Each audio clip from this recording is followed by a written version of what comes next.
Hello friends, task की इस नए वीडियो में आपका स्वागत है। जिसमें कि आज हम डिस्कस करेंगे एक जावास्क्रिप्ट का इंटरव्यू क्वेश्चन। ये क्वेश्चन एमडॉक्स में पूछा गया था। तो चलिए पहले हम इसके स्ट्रक्चर को समझते हैं। यहाँ पे हमने पहले एक बी नाम का कांस्टेंट बनाया हुआ है, जिसमें कि ये दो प्रॉपर्टी प्रेजेंट है। पहला वाला नेम, नेम में अभी ये विवेक का साइन है। और उसके बाद ये एफ नाम की प्रॉपर्टी है। इसमें इसको एक फंक्शन असाइन हुआ है। और इस फंक्शन में पहले क्या हुआ है, इस फंक्शन के अंदर एक वेरिएबल बनाया है सेल्फ नाम से। और उसको जो भी इसका दिस ऑब्जेक्ट होगा इस फंक्शन का, वो वाला दिस इसको सेल्फ को असाइन कर दिया गया है। उसके बाद हम ये कंसोल डॉट लॉग करके इस दिस में जो नेम है उसको प्रिंट कर रहे हैं। और उसके बाद एक इसमें एक नया फंक्शन है। इस फंक्शन के अंदर एक और फंक्शन है जो एनोनिमस फंक्शन है। इसका कोई नाम प्रेजेंट नहीं है। और ये भी मतलब दोनों फंक्शन ये फंक्शन कीवर्ड नाम फंक्शन कीवर्ड से बनाए गए हैं। अब उसके बाद हमने इस अंदर वाले फंक्शन में, इनर फंक्शन में, ये दिस जो ऑब्जेक्ट है उसकी नेम प्रॉपर्टी को हम प्रिंट करा रहे हैं। और उसके बाद ये सेल्फ, ये वाला वेरिएबल जो बनाया था, उस सेल्फ का ये नेम प्रिंट करा रहे हैं। तो ये इस बी वाला जो कांस्टेंट है उसका स्ट्रक्चर है। अब उसके बाद हम प्रोग्राम की नेक्स्ट लाइन में हम इस बी ऑब्जेक्ट के इस फंक्शन को, एफ जो फंक्शन प्रॉपर्टी है इसकी, इसको हम कॉल कर रहे हैं। तो अभी हमको इस पूरे प्रोग्राम का आउटपुट कैसे करना है। हम प्रोग्राम को रन करने से पहले एक इम्पोर्टेंट कॉन्सेप्ट समझ लेते हैं जो कि इस प्रोग्राम में भी यूज़ होगा। जावास्क्रिप्ट में हम फंक्शन दो तरीके से बना सकते हैं, एक नॉर्मल फंक्शन और दूसरा एरो फंक्शन। तो इसमें एक इम्पोर्टेंट प्रॉपर्टी ये रहती है कि नॉर्मल फंक्शन जो है वो उनका खुद का एक दिस ऑब्जेक्ट रहता है। और जो एरो फंक्शन है उसका कोई ओन दिस ऑब्जेक्ट नहीं होता है। तो इस केस में क्या होता है, ये जो एरो फंक्शन है वो नियरेस्ट दिस ऑब्जेक्ट को रेफर करते हैं, नियरेस्ट दिस ऑब्जेक्ट।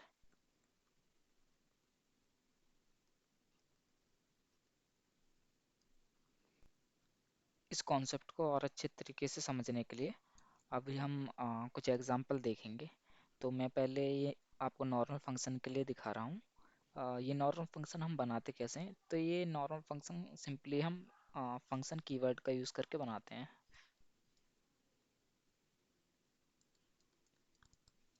ये फंक्शन कीवर्ड का यूज़ करके, तो मैं यहाँ पे कुछ एक एग्जांपल लेता हूँ पहले। ये पहला एग्जांपल है। और इस केस में मेरे पास अभी मैं एक ऑब्जेक्ट बना लेता हूँ, कॉन्स्ट करके ओबीजे। और इसमें हम अभी असाइन कर रहे हैं सिर्फ एक फन नाम से वैल्यू। और इसको हम बनाते हैं फंक्शन कीवर्ड से।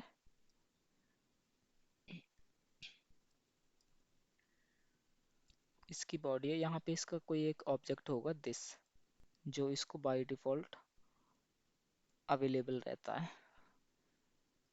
तो अभी मैं इसको क्लोज कर देता हूँ, इस ऑब्जेक्ट को पूरे को। तो अभी हमारे पास ये ऑब्जेक्ट है जिसमें ये प्रॉपर्टी फन नाम से डिफाइन है और इसको एक ऑब्जेक्ट असाइन है। अब इसे कॉल करने के लिए हम प्रोग्राम में क्या लिखते हैं, O B J dot fun. अब इस केस में जब हम इसको इस तरीके से कॉल कर रहे हैं तो यहाँ पे इस दिस की वैल्यू क्या होगी। तो इस दिस की वैल्यू हमको यहाँ से मिलेगी। ये ऑब्जेक्ट जो हम डॉट से पहले वाला यूज़ करते हैं वही ऑब्जेक्ट, तो ये इस दिस को रिप्रेजेंट करेगा। इसका मतलब ये है कि यहाँ पे दिस की वैल्यू इसको रेफर कर रही होगी। तो ये तो हो गया पहला केस। अभी हम दूसरा केस और देख लेते हैं। अभी हमारे पास ये फंक्शन,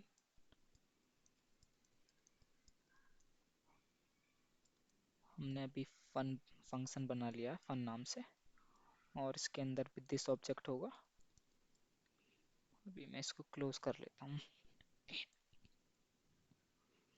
अब हम जब इस फंक्शन को कॉल करेंगे इस तरीके से फन। हमने यहाँ पर डॉट का यूज़ किया नहीं है।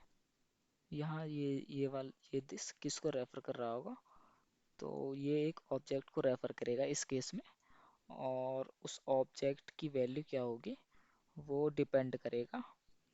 ये अगर हम अपने इस कोड को सर्वर साइड पर रन कर रहे हैं, सर्वर साइड एप्लीकेशन बना रहे हैं हम, और दूसरा क्लाइंट साइड। अब ये सर्वर साइड ये हम नोड का यूज़ करके कोई एप्लीकेशन क्रिएट करते हैं, जबकि क्लाइंट साइड में हम अपनी जो एप्लीकेशन है वो ब्राउज़र में रन कर रहे होते हैं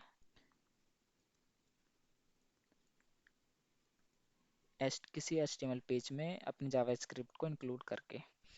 तो सर्वर वाले केस में यहाँ पर हमको एक ऑब्जेक्ट मिलता है बाय डिफ़ॉल्ट, उसका नाम रहता है ग्लोबल। ये ऑब्जेक्ट इस दिस को असाइन हो जाएगा उस केस में। बट अगर हम क्लाइंट साइड एप्लीकेशन यूज़ कर रहे हैं तो उस केस में यहाँ पर जो ऑब्जेक्ट रहता है वो रहता है विंडो। ये विंडो ऑब्जेक्ट ब्राउज़र प्रोवाइड कराता है, और ये वाला विंडो इस वाले दिस में असाइन हो जाता है। अभी हमने ये दोनों केस देख लिए नॉर्मल फंक्शन के, और अब हम इसके बाद एरो फंक्शन के भी दोनों केस देख लेते हैं। इस एग्जांपल में हम पहले एक एरो फंक्शन डिफाइन कर लेते हैं।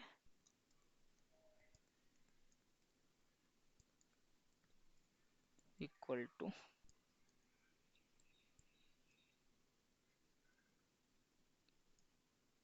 दिस। तो यहाँ पे मैंने एक ये दिस लिख दिया है, और इस फंक्शन को हम जब कॉल करेंगे यहाँ पर इस तरीके से, तो यहाँ पे ये ऑब्जेक्ट किसको रिप्रेजेंट करेगा, तो हमने कॉन्सेप्ट में समझा कि ये जो इसका नियरेस्ट दिस ऑब्जेक्ट रहेगा ये उसको रिप्रेजेंट करेगा। बट अभी हम देख सकते हैं कि अ, ये किसी फंक्शन के अंदर नहीं है, तो बाय डिफ़ॉल्ट अब इसके बाहर जो भी दिस होगा ये उसको रेफर करना चाहिए। तो वो हम देखेंगे जब हम प्रोग्राम को रन करेंगे उस केस में कि यहाँ पर दिस क्या प्रेजेंट है। अब हम उस कॉन्सेप्ट को अपने सीधे प्रोग्राम पर अप्लाई करके देखते हैं कि इसका आउटपुट क्या आना चाहिए। तो पहले यहाँ पर ये इस लाइन में हम जो फंक्शन कॉल कर रहे हैं तो हम बी डॉट एफ का यूज़ कर रहे हैं। इसका मतलब ये है कि यहाँ पर फंक्शन में ये वाला दिस इस बी को रिप्रेजेंट करेगा।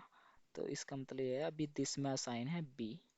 अब हम इस बी को इस सेल्फ में असाइन कर रहे हैं, तो इसका मतलब ये है कि ये सेल्फ भी इसको ही रेफर कर रहा है। ठीक है। अब नेक्स्ट लाइन में हम इसमें दिस डॉट नेम प्रिंट कर रहे हैं, तो अब दिस किस चीज़ को रेफर कर रहा है, यहाँ पर ये बी को रेफर कर रहा है। और हम बी डॉट नेम करेंगे तो यहाँ पर ये इस विवेक को प्रिंट करना चाहिए, विवेक। ओके ठीक है। अब नेक्स्ट लाइन में अब हम हमारे पास ये एक और फंक्शन है, और हम इसको डिफाइन भी यहीं पर कर रहे हैं और हम कॉल भी हम यहीं पर कर रहे हैं। ये एक एनोनिमस फंक्शन है। अब हम यहाँ पर ये वाला मेथड तो यूज़ कर नहीं रहे हैं, सम डॉट लगा के किसी फंक्शन को कॉल करते हैं जैसे यहाँ पर ये डायरेक्ट कॉल्ड हो रहा है।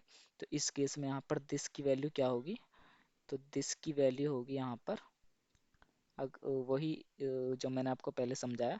अगर हम इसको सर्वर या नोड की मदद से रन करेंगे, यानी सर्वर साइड पर रन करेंगे, तो उस केस में इसकी वैल्यू होगी ग्लोबल ऑब्जेक्ट। अदरवाइज अगर हम इसको क्लाइंट साइड पर रन करेंगे तब इसकी वैल्यू होगी विंडो ऑब्जेक्ट। और हम यहाँ पर प्रिंट कर रहे हैं दिस डॉट नेम, तो इसका मतलब ग्लोबल डॉट नेम और window dot name. But global और विंडो के पास ये नेम ये वाली प्रॉपर्टी नहीं है, तो इस केस में प्रिंट क्या होना चाहिए, अनडिफाइंड। अनडिफाइंड। और हम नेक्स्ट लाइन में जाते हैं, तो यहाँ पर ये सेल्फ डॉट नेम लिख रहा है, तो यहाँ पर सेल्फ ये किसको रेफर करेगा, इसके पास खुद का तो कोई सेल्फ वेरिएबल है नहीं, तो इस केस में ये अपने पेरेंट फंक्शन के पास जाएगा और इस वाले सेल्फ को रेफर करेगा। तो अब ये वाला सेल्फ किसको पॉइंट कर रहा है, तो हम यहाँ से देख सकते हैं ये वाला सेल्फ बी को ही पॉइंट कर रहा है। तो अब बी डॉट नेम क्या वैल्यू आनी चाहिए, तो इस केस में बी डॉट नेम विवेक अगेन।